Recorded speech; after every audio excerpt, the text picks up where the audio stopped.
Hey, what's happening, y'all? This Heater.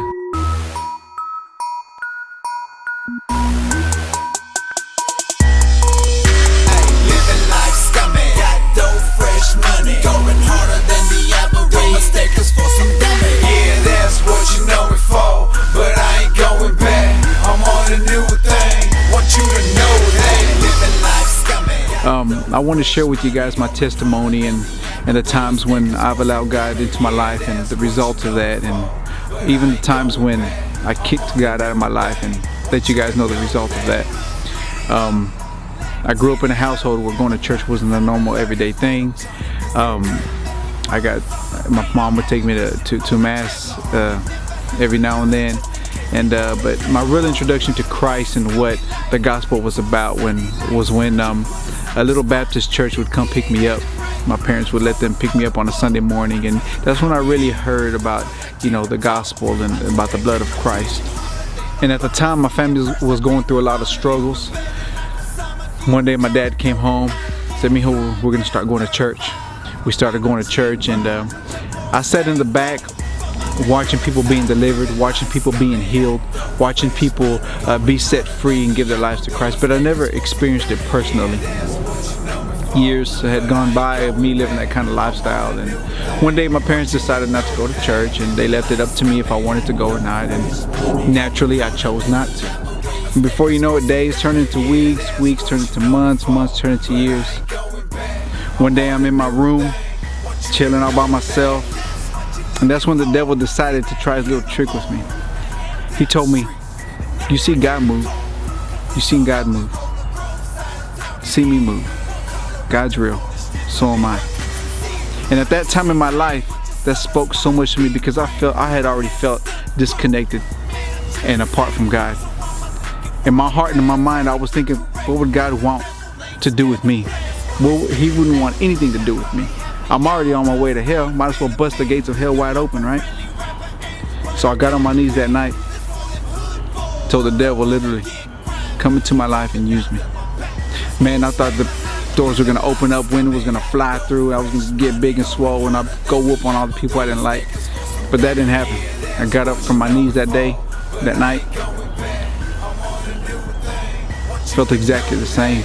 Over time, I totally disconnected myself from God and anything holy. I literally began to search for the dark side, look into the dark side, hanging out with witches, doing tarot cards, smoking, drinking, snorting cocaine, sniffing paint, anything that would bring me joy, anything that would just take me off into a different place, mentally and even spiritually at times. But looking back at my life, that prayer that I prayed that night to the devil came true. There's people out there that don't have high school diplomas because of me. There's people out there hooked on dope and other things because of me. Other people in messed up relationships because of me.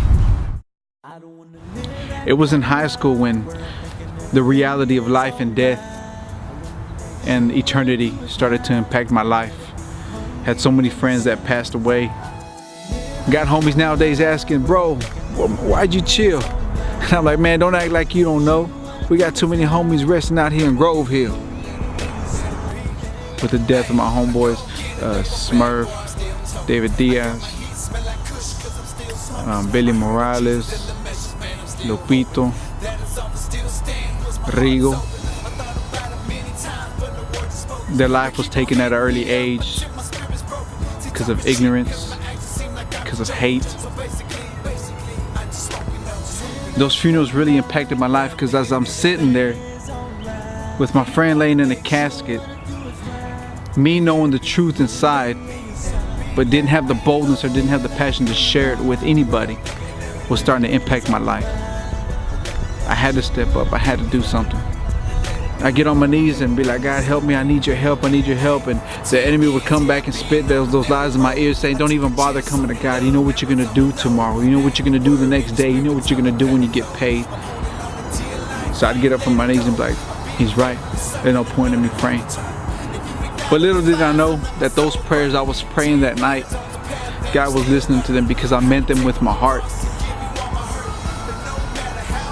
He began to fix certain situations in my life to where I was getting surrounded by people who were filled with the Word, who were filled with love, who were filled with a passion on watching me grow spiritually. You know, I grew up knowing of a God that was ready to toss me into hell for any little bitty thing.